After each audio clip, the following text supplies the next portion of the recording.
तलाकशुदा पत्नी थी बैंक मैनेजर। उसी पत्नी ने अपने ही पति को धक्के देकर बैंक से बाहर निकाल दिया।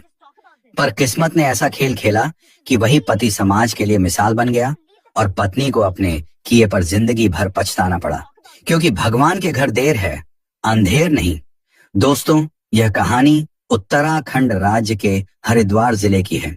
भीड़ भरी गलियों और रोज की जद्दोजहद के बीच पला बढ़ा हुआ था एक लड़का जिसका नाम कैलाश था। उसके पिता एक अध्यापक थे और मां गृहिणी, घर गरीब था पर संस्कारों से भरपूर। मोहल्ले वाले कहते गरीब हैं लेकिन इज्जतदार हैं। पिता अक्सर उसे समझाते, बेटा मेहनत से बड़ी कोई दौलत नहीं होती। कैलाश इन शब्दों को दिल से मानता और पढ़ाई में जी जान लगाता। पढ़ाई पूरी करने के बाद उसने सरकारी नौकरी पाने के लिए खूब कोशिश की। हर बार नई उम्मीद जगती पर नतीजा वही नाकामी। कभी इंटरव्यू में फेल हो जाता तो कभी परीक्षा का रिजल्ट निराश कर देता। धीरे धीरे सपनों की चमक धुंधली होने लगी, लेकिन दिल में विश्वास था कि मेहनत एक दिन रंग जरूर लाएगी। इन्हीं दिनों उसकी जिंदगी में एक गीता नाम की लड़की आई। गीता पढ़ी लिखी, आत्मविश्वासी और बड़े सपनों वाली लड़की थी। उन दोनों की शादी बिना दहेज और बहुत सादगी से हुई। शुरुआत में दोनों के बीच गहरी मोहब्बत थी। सड़क किनारे कुल्फी खाना, छत पर बैठकर पुराने हिंदी गाने गुनगुनाना और छोटे छोटे पलों में खुशियां ढूंढना, उनकी दुनिया बस इतनी सी थी। लेकिन मोहब्बत अकेले रोटी नहीं पका सकती। धीरे धीरे जरूरतों की आहट सुनाई देने लगी। किराए का छोटा सा कमरा, गिन गिन कर खर्च किए जाने वाले रुपए और महंगाई का बोझ, इन सब ने गीता को भीतर से तोड़ना शुरू कर दिया। एक शाम खिड़की से बाहर झांकते हुए उसने कहा, कैलाश, दूसरों को देखो, उनकी बीवियां कितनी खुश हैं, कारें, अच्छे कपड़े, शॉपिंग, और मैं हर दिन सिक्के गिनते गिनते थक गई हूं। कब तक ऐसे जीऊंगी? कैलाश ने उसकी आंखों में देखा और धीमे स्वर में कहा, थोड़ा सब्र करो गीता, मैं मेहनत कर रहा हूं।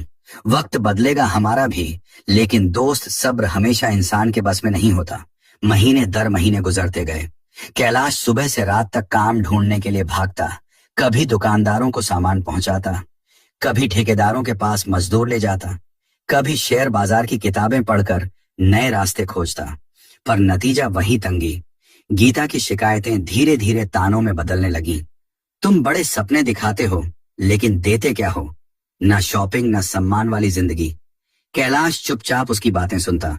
उसने गीता का हाथ पकड़कर कहा, गीता, मैं अभी मरा नहीं हूं, मैं अभी जिंदा हूं और कोशिश कर रहा हूं। गीता ने झटक कर हाथ छुड़ाया। मुझे कोशिश नहीं चाहिए कैलाश, मुझे आराम चाहिए, बस मैं अब और नहीं सह सकती। यह सुनकर कैलाश का दिल भीतर से हिल गया, लेकिन उसने हार मानना नहीं सीखा था। वो चुप रहा और मेहनत में और डूब गया। मगर हालात सुधरने का नाम ही नहीं ले रहे थे। दिन ब दिन तनाव बढ़ता गया और फिर एक सुबह गीता ने हल्की आवाज में कहा, मैं अब और नहीं रह सकती, मैं तलाक चाहती हूँ। ये शब्द कैलाश के कानों में हथौड़े की तरह गिरे। उसकी आंखें भर आईं, होंठ कांपे, मगर आवाज नहीं निकली। गीता ने कागजों पर दस्तखत किए और अपने रास्ते चली गई। अदालत के बाहर जैसे किसी ने उनके रिश्ते की चिता जला दी हो। उस रात कैलाश अकेला छत पर खड़ा था। उसने गहरी सांस ली और कहा, गीता, आज तुमने मुझे मेरी गरीबी की वजह से ठुकराया है, लेकिन कल यही गरीबी मुझे मेहनत का पाठ पढ़ाकर दुनिया के सामने खड़ा करेगी। तलाक के बाद कैलाश की जिंदगी जैसे अचानक खाली हो गई थी। छोटा सा किराए का कमरा अब और भी सूना लगने लगा था। पड़ोसी भी कानाफूसी करने लगे। बेचारे को बीवी छोड़कर चली गई। कितना पढ़ा लिखा था, आखिरकार नाकाम ही साबित हुआ। कैलाश ये सब सुनता भी और अनसुना भी करता। दिल के भीतर दर्द गहरा था, मगर उसके चेहरे पर चुप्पी की चादर बिछी रहती। उसने छोटे छोटे कामों से शुरुआत की। सुबह सुबह मजदूरों को ठेकेदारों तक पहुंचाने का काम पकड़ा। दिन भर भाग दौड़ करता, शाम को मजदूरी बांटता। कभी मजदूर भाग जाते, कभी ठेकेदार पैसे मार लेते। जेब फिर खाली हो जाती। लेकिन फिर उसने दुकानदारों के लिए सामान सप्लाई करने का काम शुरू किया। उधार देता, मगर लोग पैसे लौटाते नहीं। एक महीने में ही घाटे का बोझ और बढ़ गया। मोहल्ले के लोग फिर हंसते, पागल है, कब तक कोशिश करता रहेगा? मगर कैलाश के भीतर अब जिद जल रही थी। माँ का चेहरा उसकी आंखों के सामने घूमता। वही माँ जो कहती थी, बेटा मेहनत से बड़ी पूजा कोई नहीं। वह रोज सुबह किताबें पढ़ता, बिजनेस की कहानियां, सफल लोगों की जद्दोजहद नोटबुक में लाइनें लिखता। ईमानदारी, मेहनत और सब्र, यही सब उसके लिए मंत्र बन गया। एक दिन उसने शहर के कोने में एक पुरानी वर्कशॉप देखी, टूटी छत, धूल से भरी दीवारें और जंग खाई मशीनें। लेकिन कैलाश की आंखों ने उसमें सपना देखा। उसने सोचा, यहीं से नई शुरुआत करूंगा। बचपन में उसने अपने पिता से लकड़ी का काम थोड़ा बहुत सीखा था। उसी हुनर पर दांव लगाया, 4 कारीगर बुलाए, छोटा सा कर्ज लिया और वर्कशॉप खड़ी कर दी। शुरू में लोग हंसे, ये लड़का क्या फर्नीचर बनाएगा, लेकिन कैलाश ने हार नहीं मानी। वह ग्राहकों से कहता, काम भले छोटा हो लेकिन माल कभी घटिया नहीं मिलेगा, समय पर डिलीवरी होगी। धीरे धीरे भरोसा बनने लगा। छोटे छोटे ऑर्डर आने लगे। किसी को कुर्सी चाहिए, किसी को टेबल। मुनाफा नाम मात्र का होता, लेकिन ईमानदारी से काम करने का सुख उसे आगे बढ़ाता। रात को वह वर्कशॉप में देर तक बैठा रहता। मशीनों की आवाज और लकड़ी की खुशबू में उसे अपने सपनों की झलक मिलती। उधर गीता अपनी दुनिया में व्यस्त थी। बैंकिंग करियर में तरक्की करती जा रही थी। प्रमोशन, अच्छी सैलरी, कार, ब्रांडेड कपड़े, बाहर से चमक दमक थी। लेकिन कभी कभी अकेले में उसे एक सवाल काटने लगता, क्या मैंने सही किया? मगर वह तुरंत खुद को समझा लेती। कैलाश कभी सफल नहीं हो सकता था, लेकिन वक्त दोनों के लिए अलग अलग इम्तिहान तैयार कर रहा था।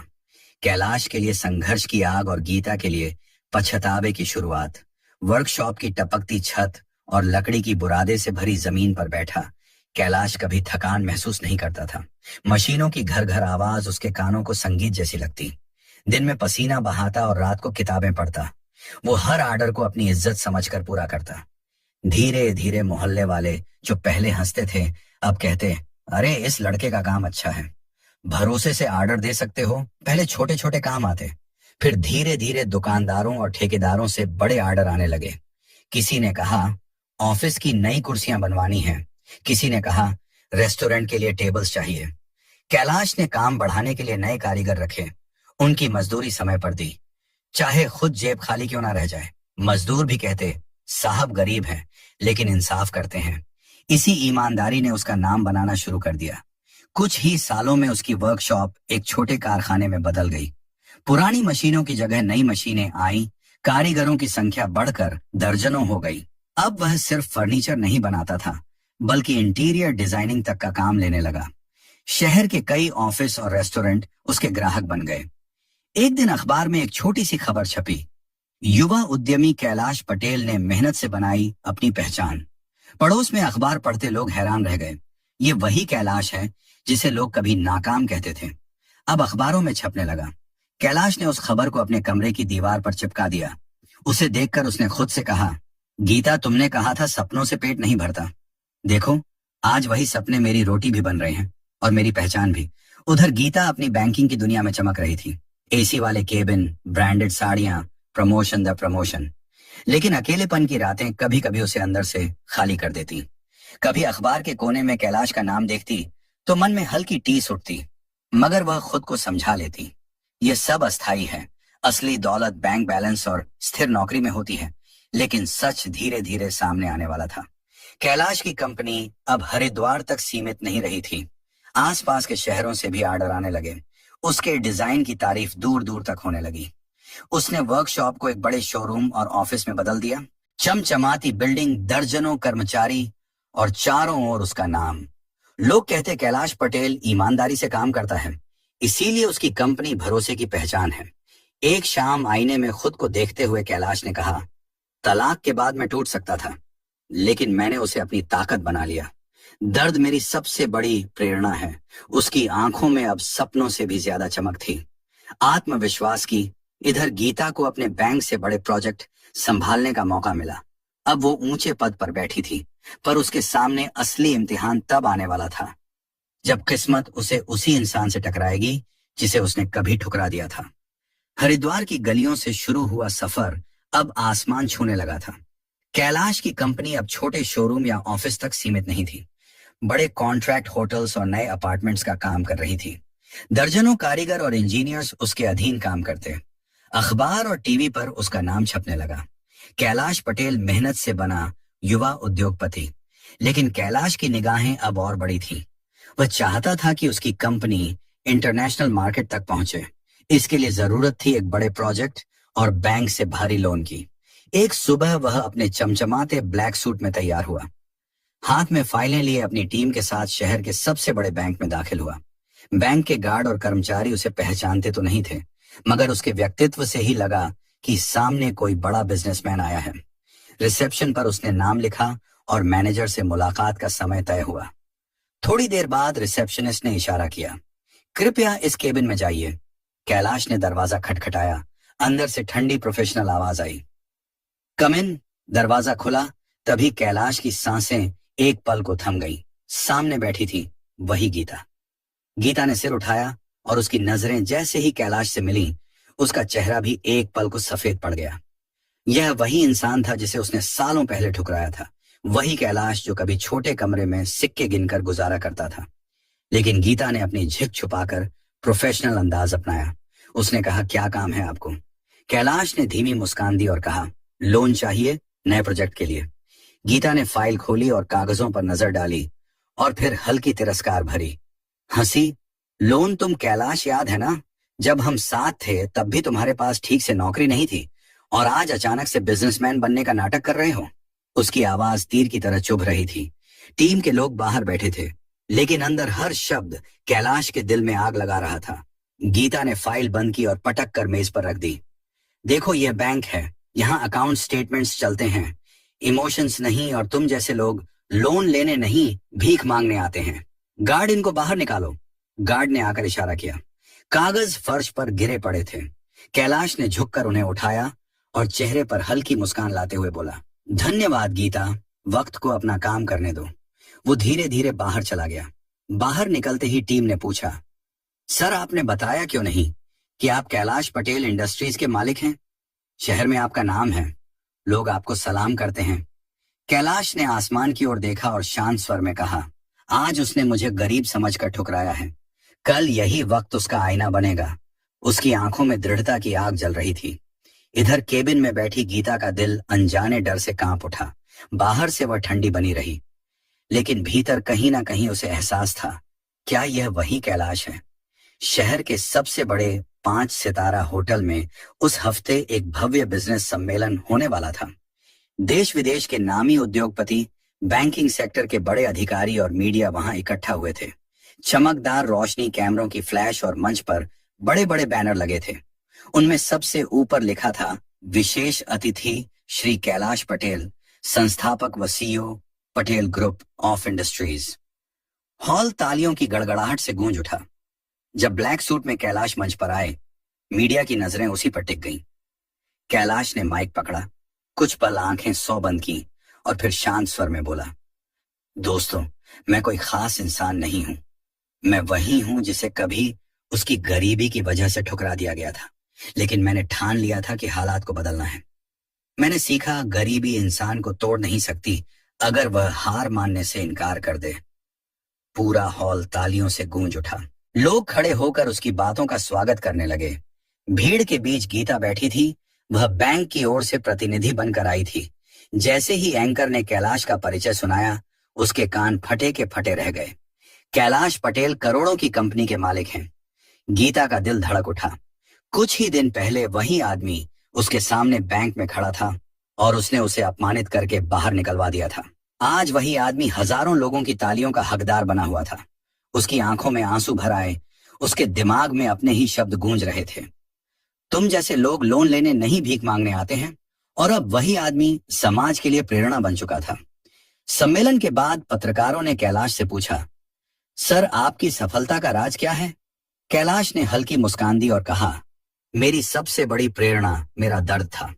जब जिंदगी ने मुझे ठुकराया, मैंने उस ठुकराहट को अपनी ताकत बना लिया और आज मैं यहाँ खड़ा हूं। सिर्फ मेहनत और विश्वास की वजह से तालियों की गड़गड़ाहट फिर गूंज उठी। गीता की आंखों से आंसू बह निकले।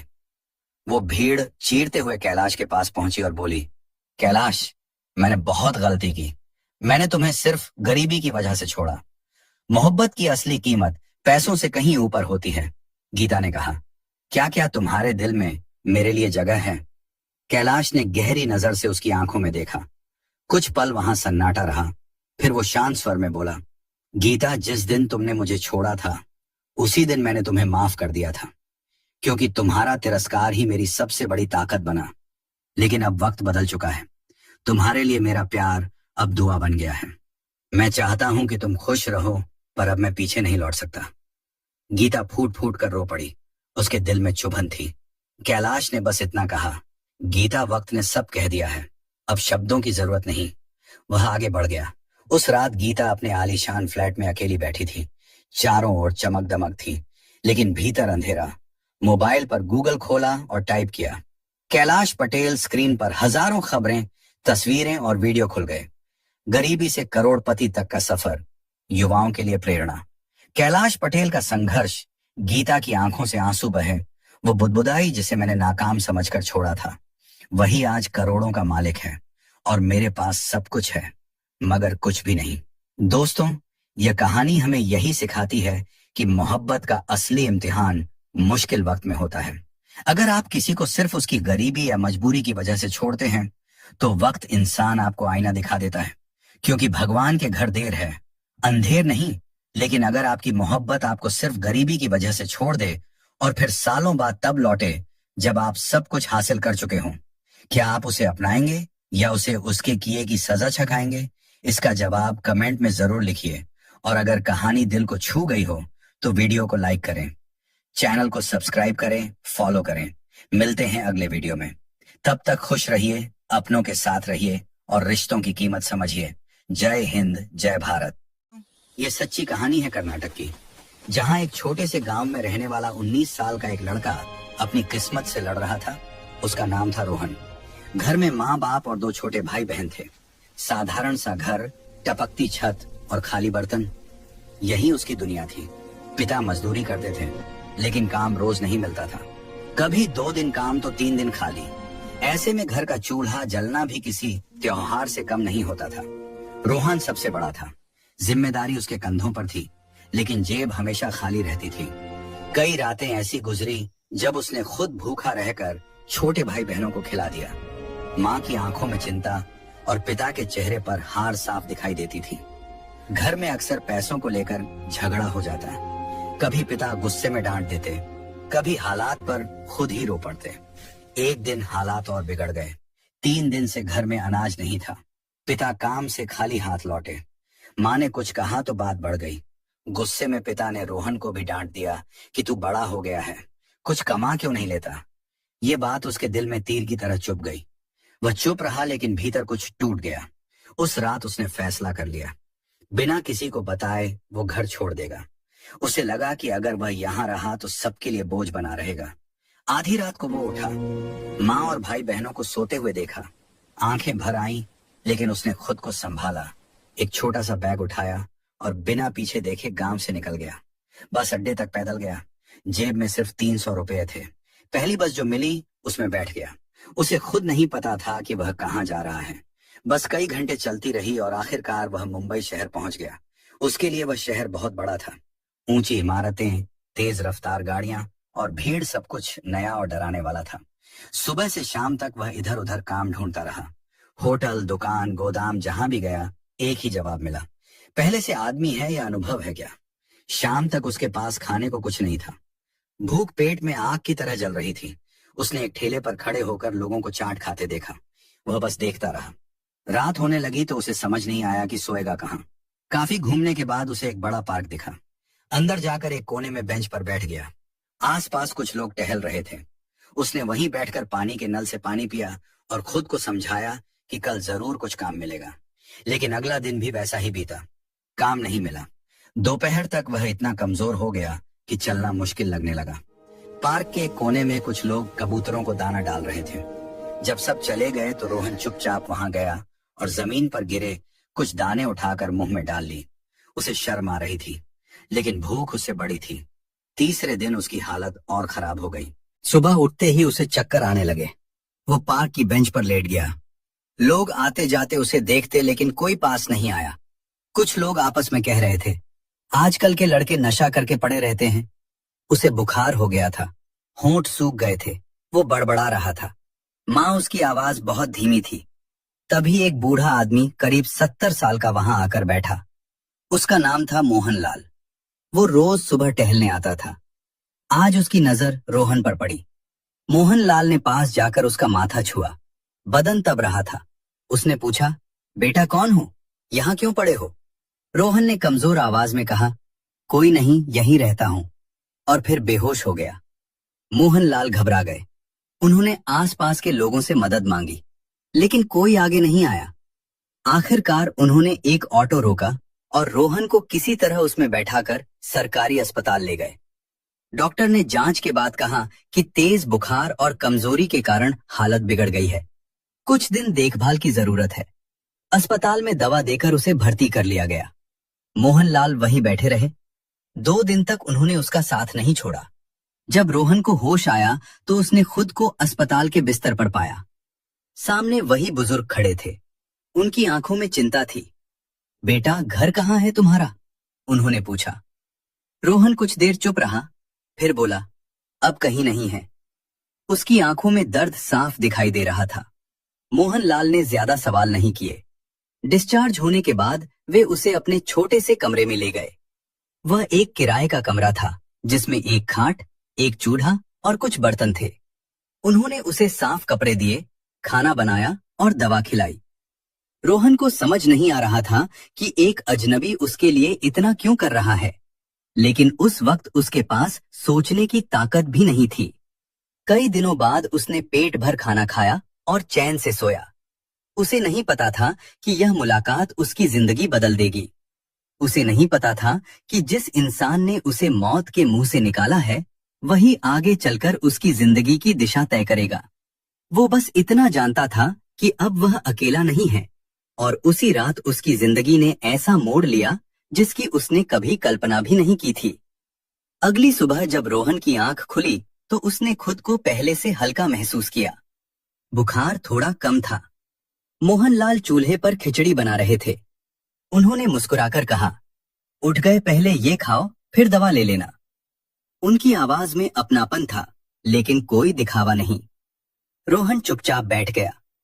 कई दिनों बाद उसे ऐसा लगा जैसे कोई अपना सामने बैठा है। उसने धीरे धीरे खिचड़ी खाई। हर निवाले के साथ उसकी आंखें नम हो रही थीं। मोहनलाल ने कुछ नहीं पूछा, बस इतना कहा, जब ठीक हो जाओ तब बताना क्या करना है आगे। अगले 3 दिन वह कमरे में ही आराम करता रहा। मोहनलाल सुबह अपना ठेला लेकर निकल जाते और रात को लौटते।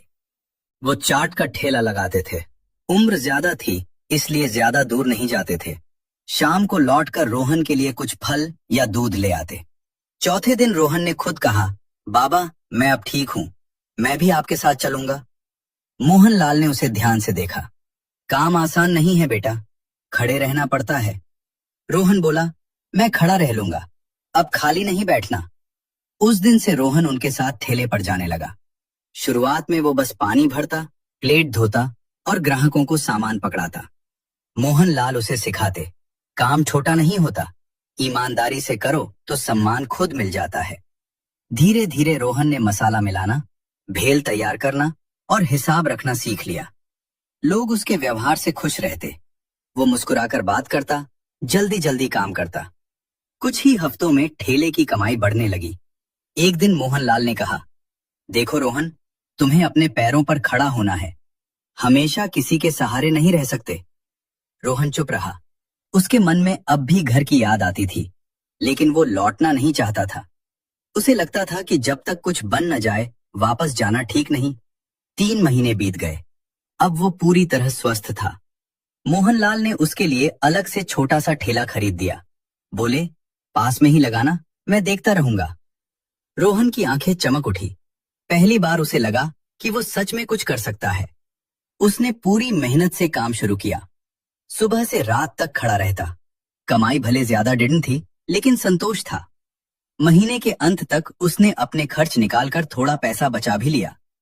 जब उसने पहली बार 10,000 रुपए जोड़े तो नोटों को देर तक देखता रहा। मोहनलाल ने पूछा, क्या देख रहे हो?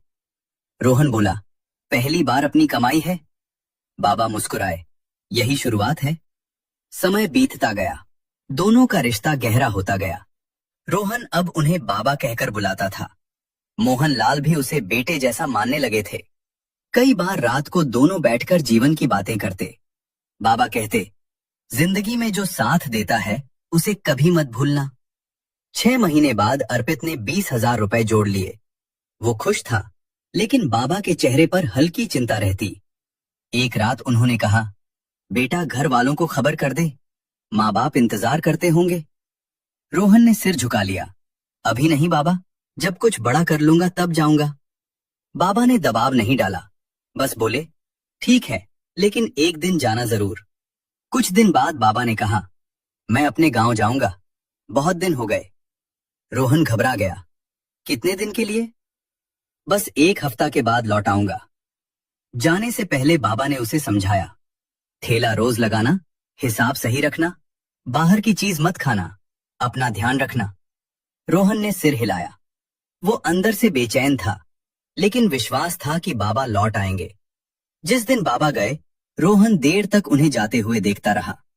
उसे लगा जैसे उसके जीवन का सहारा कुछ दिन के लिए दूर जा रहा है, लेकिन उसने खुद को संभाला और रोज की तरह ठेला लगाने लगा।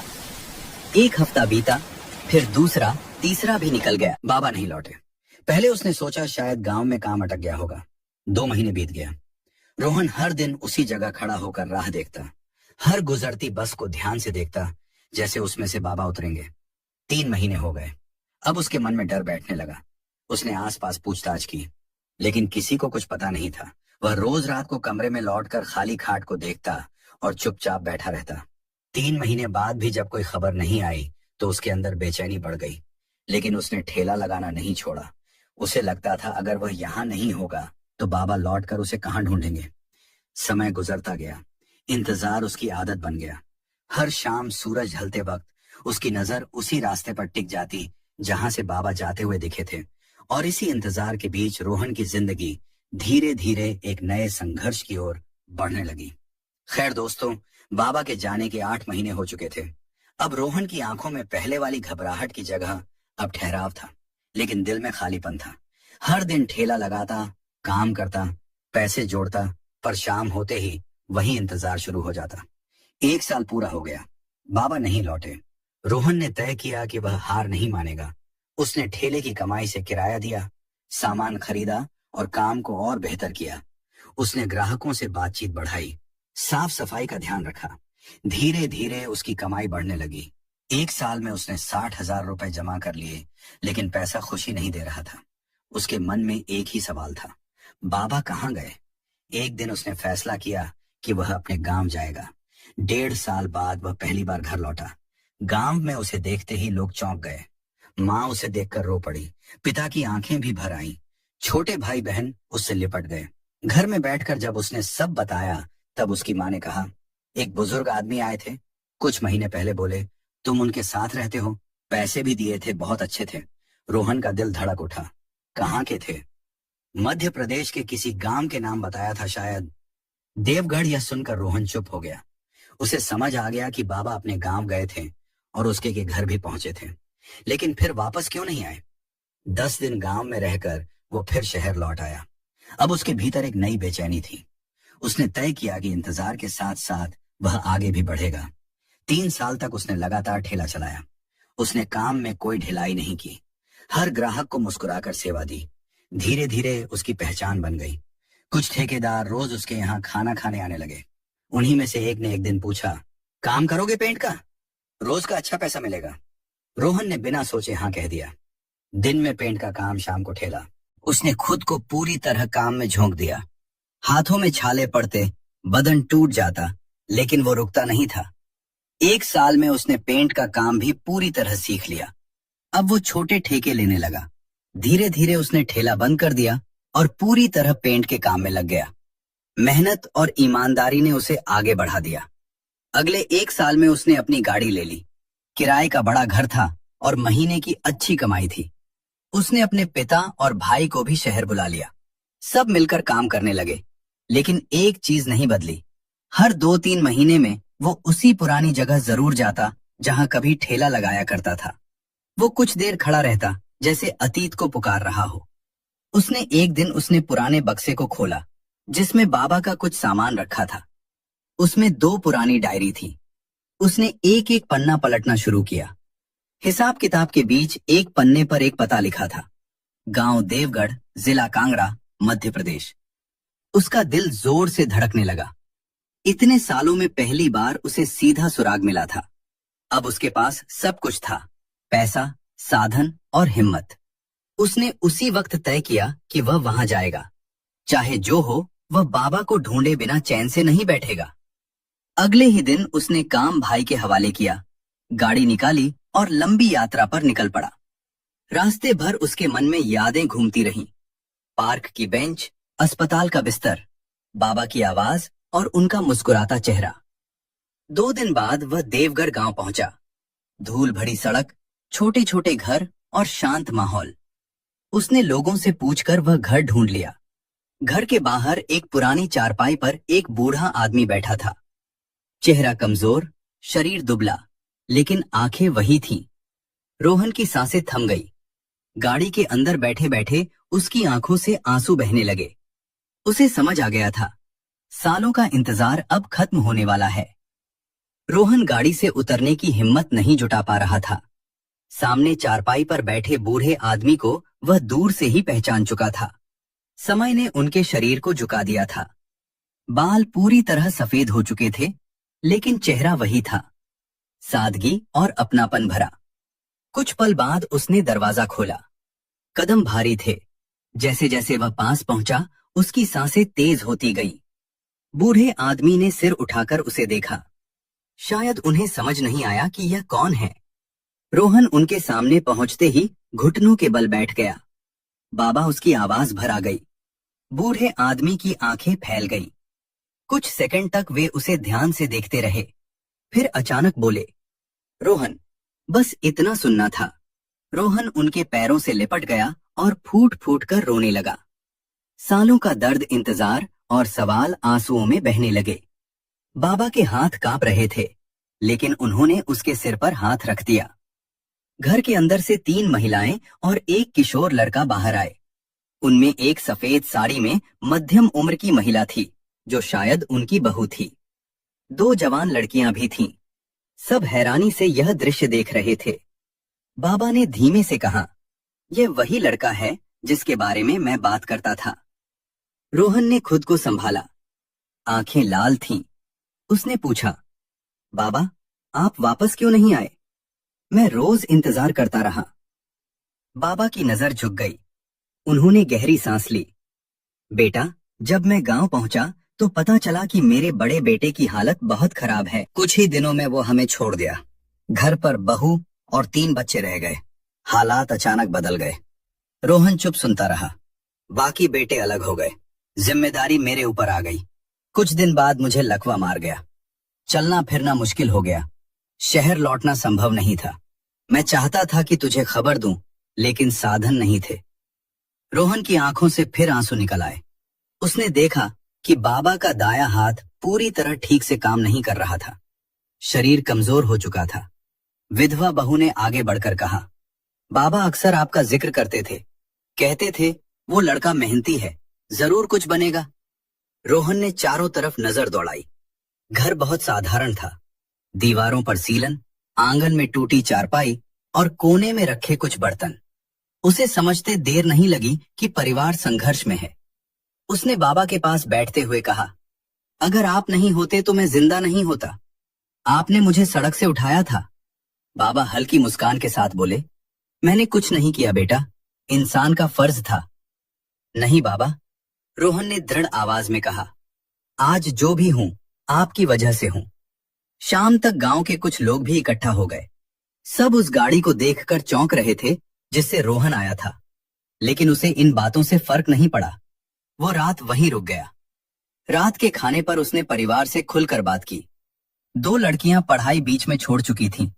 छोटा लड़का, जिसका नाम अर्जुन था, अर्जुन 12वीं कक्षा में पढ़ता था, लेकिन आगे की पढ़ाई को लेकर अनिश्चित था। रोहन देर तक सोचता रहा। उसने तय कर लिया कि अब यह परिवार अकेला नहीं रहेगा। सुबह उसने बाबा से कहा, आप मेरे साथ चलिए शहर, इलाज भी होगा और आराम भी। बाबा ने सिर हिलाया। अब मेरी जड़ें यही हैं, लेकिन बच्चों का सोचो। रोहन समझ गया। उसने वही फैसला लिया। ठीक है, बेटियों की शादी की जिम्मेदारी मेरी। अर्जुन मेरे साथ चलेगा, काम सीखेगा और घर की मरम्मत भी होगी। परिवार ने पहले मना किया, लेकिन रोहन नहीं माना। उसकी आंखों में कृतज्ञता थी, दया नहीं। कुछ दिन गांव में रहकर उसने सारी व्यवस्था देखी। डॉक्टर से बाबा की जांच करवाई, घर की मरम्मत के लिए पैसे दिए। जाते समय उसने अर्जुन से कहा, तैयार रहना, अगले महीने लेने आऊंगा। जब वह जाने लगा, बाबा ने उसका हाथ पकड़ लिया। बेटा, तूने मेरा कर्ज उतार दिया।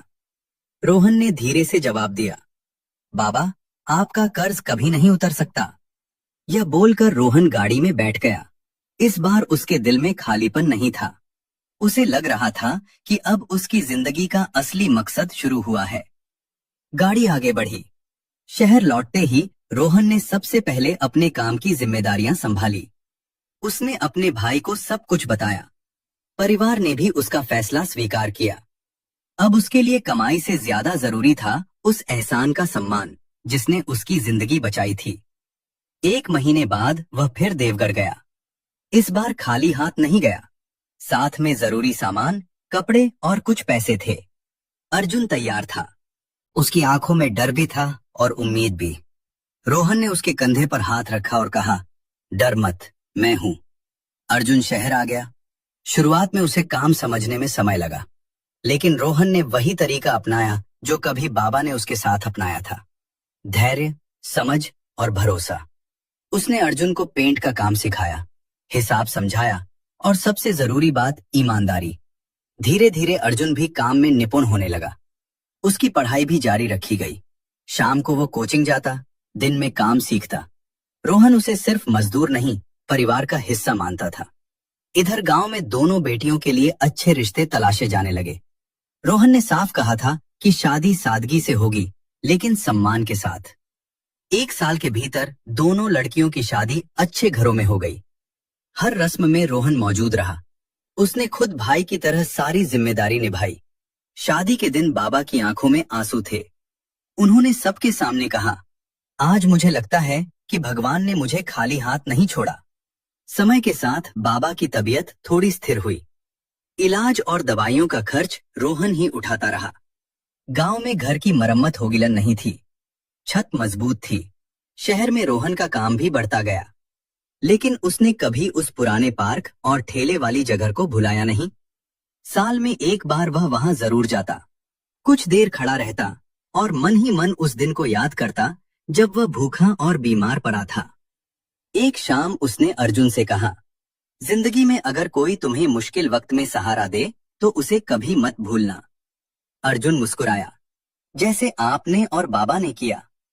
रोहन ने सिर हिलाया। उसे एहसास हुआ कि इंसानियत की यह कड़ी आगे बढ़ रही है। कुछ साल बाद अर्जुन पूरी तरह काम संभालने लगा। उसने खुद का छोटा ठेका लेना शुरू किया। रोहन को गर्व था। उसने कभी अपने उपकार का जिक्र नहीं किया। उसके लिए यह कर्तव्य था, एहसान नहीं। एक दिन गांव से खबर आई कि बाबा की तबीयत अचानक बिगड़ गई है। रोहन तुरंत रवाना हुआ। इस बार रास्ता लंबा नहीं लगा। वह सीधा उनके पास पहुंचा। बाबा खाट पर लेटे थे, आंखें कमजोर लेकिन पहचान वही। उन्होंने रोहन का हाथ पकड़ा और धीमे से कहा, अब मैं निश्चिंत हूं। रोहन की आंखें भर आईं। आप चिंता मत कीजिए। कुछ दिनों बाद बाबा ने शांति से अंतिम सांस ली। पूरे गांव ने उनका सम्मान किया। रोहन ने हर रस्म में बेटे की तरह भाग लिया। उसे दुख था, लेकिन संतोष भी कि आखिरी दिनों में बाबा अकेले नहीं थे। शहर लौटते वक्त उसने सोचा, अगर उस दिन 12 पार्क में उसकी आवाज न सुनते तो शायद आज यह सब संभव नहीं होता। साल गुजरते गए। रोहन की सफलता बढ़ती रही, लेकिन उसके घर में एक तस्वीर हमेशा दीवार पर टंगी रही, बाबा की मुस्कुराती तस्वीर। हर सुबह वह उस तस्वीर को देखकर काम पर निकलता। अब लोग उसे सफल ठेकेदार के रूप में जानते थे, लेकिन वह खुद को सिर्फ एक ऐसा इंसान मानता था जिसे सही समय पर सही हाथ मिल गया था। उसने अपनी जिंदगी से एक बात सीख ली थी, सफलता का असली अर्थ पैसा नहीं, बल्कि वह रिश्ते हैं जो मुश्किल समय में बनते हैं। और जब भी कोई नया लड़का उसके पास काम मांगने आता तो वह उसकी आंखों में वही डर और उम्मीद खोजता जो कभी उसकी अपनी आंखों में थी। दोस्तों, इस कहानी की सीख यही है कि इंसान की असली पहचान उसके पैसे से नहीं, उसके दिल से होती है। बुरे समय में जो साथ देता है वही अपना होता है। सफल होने के बाद हमें उस हाथ को कभी नहीं भूलना चाहिए जिसने हमें संभाला था। और अगर इस कहानी ने आपके दिल को छुआ हो तो इसे शेयर कीजिए ताकि और लोग भी इंसानियत की इस मिसाल से प्रेरणा ले सकें। और जाते जाते चैनल सब्सक्राइब कर लेना ताकि आगे आने वाली कहानी सबसे पहले आपके पास पहुंचे। धन्यवाद।